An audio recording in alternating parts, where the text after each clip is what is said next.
چی میخوای ماما؟ چی شده؟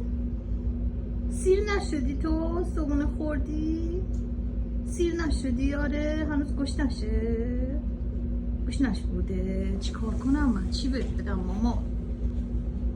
من چی بهت بدم تو سیر بشی ننه؟ وای چی بهت بدم آخه؟ چی کار کنم تو سیر نمیشی ماما؟ من چی کارت کنم؟ خدا بیا ببینم، یه ذره نازت کنم. حالا یه ذره نازت کنم فعلا، حالا که گشنته یه ذره نازش کنم شاید خوب شد.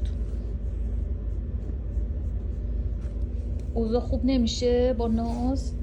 شکمت خالیه هنوز؟ آره چی میخوای ماما؟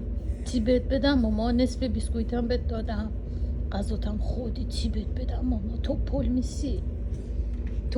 میسی ماما؟ تو پل میسی؟ چی میخوای ماما؟ چی شده؟ سیر نشدی تو؟ صبحونه خوردی؟ سیر نشدی؟ آره هنوز گوش نشده. چی کار کنم من؟ چی بهت بدم ماما؟ من چی بهت بدم تو سیر بشی ننه؟ وای چی بهت بدم آخه؟ چی کار کنم تو سیر نمیشی ماما؟ من چی کارت کنم؟ خدا بیا ببینم، یه ذره نازت کنم. حالا یه ذره نازت کنم فعلا، حالا که گشنته یه ذره نازش کنم شاید خوب شد. اوضاع خوب نمیشه با ناز؟ شکمت خالیه هنوز؟ آره چی میخوای ماما؟ چی بهت بدم ماما؟ نصف بیسکویتم بهت دادم، غذاتم خودی. چی بهت بدم ماما؟ تو پل میسی ماما؟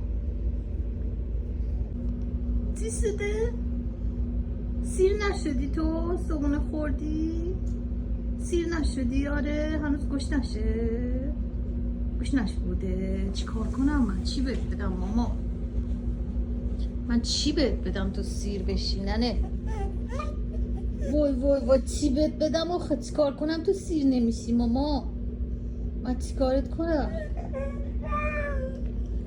خدا بیا ببینم، یه ذره نازت کنم. حالا یه ذره نازت کنم فعلا، حالا که گشنته یه ذره نازش کنم شاید خوب شد. اوضاع خوب نمیشه با ناز؟ شکمت خالیه هنوز؟ آره چی میخوای ماما؟ چی بهت بدم ماما؟ نصف بیسکویتم بهت دادم، غذاتم خودی. چی بهت بدم ماما؟ تو پل میسی